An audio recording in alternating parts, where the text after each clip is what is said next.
ভাই ফোর্থ সেমিস্টারে এমন এক্সাম হয়, এটা তো আমার জানাই ছিল না। আগের ভিডিওটাতে তোমরা জেনেই গেছো, ওটা ছিল আমার মাইনর পেপারের এক্সাম, আর আজকে ছিল আমার মেজর পেপারের এক্সাম। তো সকালের খাবার খেয়ে বেরিয়ে পড়েছিলাম কলেজ যাওয়ার উদ্দেশ্যে। এটা কোন রাস্তা কেউ বলতে পারবে? যদি জেনে থাকো তো কমেন্টে জানিও। তো ভাই প্রত্যেক সেমিস্টারের মতো এই সেমিস্টারেও এক্সাম সম্বন্ধে আমি কিছু জানি না, ইভেন আমি সিলেবাস টুকুও জানি না। তাও ফুল মোটিভেশন আর ফুল কনফিডেন্সের সাথে আমি এক্সাম হলে এন্টার করি।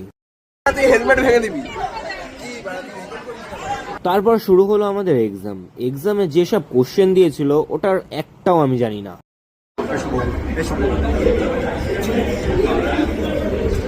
ভাই আমি এক্সাম সম্বন্ধে বলছি, তার আগে রিভিউটা একটু শুনে নাও। সাহেব কেমন হলো এক্সাম? ভালো না, ভালো খারাপ।